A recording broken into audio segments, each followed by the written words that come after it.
Alrighty then. Now that's how a drop is done. Hope you like it, Paul said. You make your joke and then you stop. Wow. That was something else right there.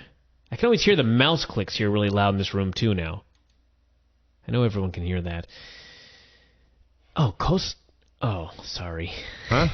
You gonna play it again? No, never mind. All right, let's do 24/7 here very quickly. Then I think we have a couple of shout-outs here. So, 24/7, we just watched some WCCW this week, World Class. August 27th, 1983.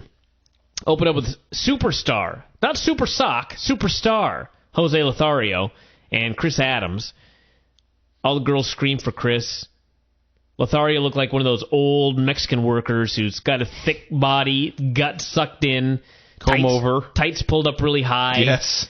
Did some wacky mat wrestling, a goofy high spot, a double high cross, I guess. Lothario just kind of fell down. This is a double low cross. Yeah. Adams tried. God bless Jose Lothario. He trained Shawn Michaels, one of my favorite wrestlers, but his best days were behind him here. I don't know. I think he was born old. We discussed this. He may, in fact, be sort of like Benjamin Button in that he was born old, only instead of getting older, he just stayed the same. He may look exactly like that right now, I think, actually. Yeah. Adams made a comeback. The time limit expired. By the way. The wrestling, all things considered, was actually pretty good, but the announcers were talking about how Chris Adams deserved a title shot, and I thought, how can you say that when he went to a time limit draw with a grandfather here? Yeah. And that grandfather's not Big Dave. I think Jose Lothario looked better when he was doing a thing with Michaels in the mid-'90s than he did here. Well, he also had a shirt on. That probably helped. God, can you believe, when Jose Lothario, that was 1996, this was 1983, he was 13 years younger in this match. That's literally impossible. There's no fucking way. He had to have been older here than he was in 1996. There's no two ways about it. I don't think so. And Kevin Von Erich demanding a rematch with Jimmy Garvin. Jimmy Garvin did the pre-show intro to this program. The contemporary modern-day 2010 Jimmy Garvin. Times have changed. He's fatter. Balder. He looks like he would be a librarian nowadays. Yes. This is the man that used to have long, thick, flowing hair, a big beard and mustache, bow tie, a great physique. Yeah.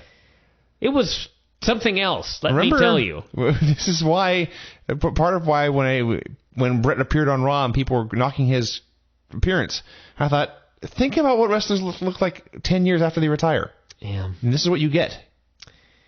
And Brett looked fine. That's my point. Yeah.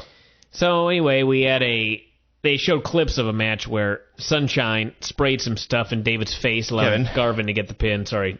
Where the fuck did I get David? Well, he is also Von Erich. I realize that, but that's a ridiculous mistake to make. When people are talking about the Von Erichs, they always say Kerry had the best body and Kevin was the one who hit you real hard. And Kevin did indeed just wail on Jimmy Garvin several times in this clip, but his physique was unreal. His legs in particular were just gigantic. So it's called steroids. They work. Jimmy Garvin and Mike Reed. This is why I always get upset when I read about indie guys and they've got I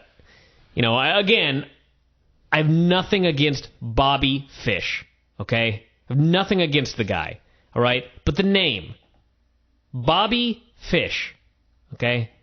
He decided to get into professional wrestling, and the name he chose was Bobby Fish, okay?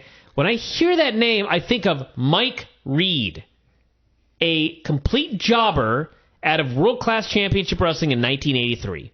He was pale, a little fat, goofy. No charisma. No charisma whatsoever. He was just a lump of a man. He ate a backbreaker, and then Garvin pulled him up at 2, and then he just hit a second backbreaker and pinned him. Classic squash match. A backbreaker and a divorce court used as finishers within 24 hours of each other. Yes. Yes. So the announcer, by the way, just a reference, he also called Jim Garvin a dandy several times. Well, and you know what? He is. Or he was.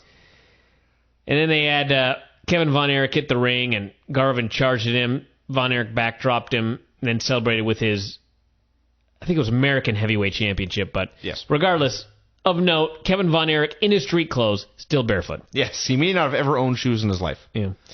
We had Kerry Von Erich against Buddy Roberts, and this was Buddy doing the gimmick where he wore headgear to cover up his shaved head. He put a wig on. A rug, actually, which may legitimately have been a shag rug. This was an amazing thing.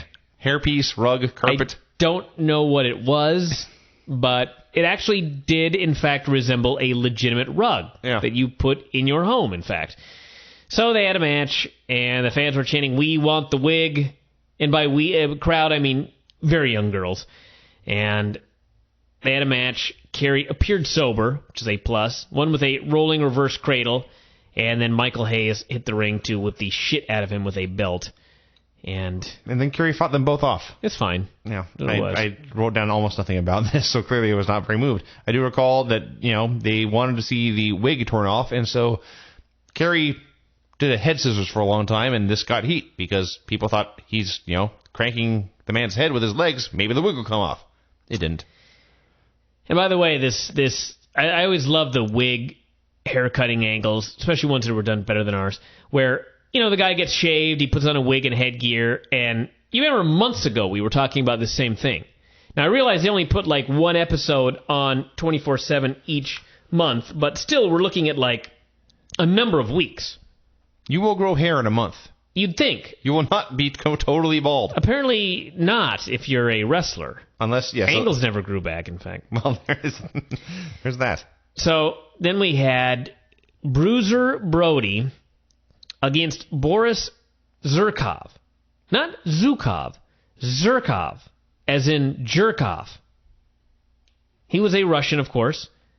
The fans hated him. Brody was described as, quote, it is a direct fucking quote, this very popular man who looks like he may be from the mountains.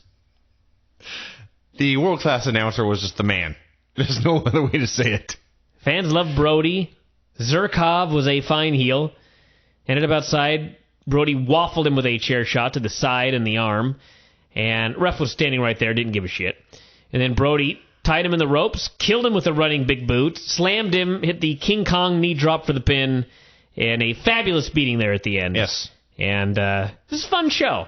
Didn't have a problem with it. This main event especially was, they had a great brawl. And when I say a great brawl, I mean you will see one of the biggest problems with, especially WWE, but well, actually almost entirely WWE, almost everyone in that company wrestles exactly the same match. They do an opening segment, they do a heat, they do a comeback, and that's that. Bruiser Brody, all he did in this match virtually exclusively was punches and kicks, to the point where if anything else happened, I started writing it down. I believe they hit the ropes one time, and when it was so Brody could throw a drop kick. They did a couple of arm ringers. I think there was one chin lock in the middle when Brody could make faces at the camera. He hit some body slams, but it was just punching and kicking, and it worked because they worked really hard at it. Both of them. I credit Boris Zurkov as well. So they were just busting their ass, wailing on each other, not hurting each other like Kevin, but, just working hard at this. And then, when it was time, Brody just hit a bunch of big moves in a row and hit his signature knee drop and won. This was a giant thumbs up. When it was time. Yes.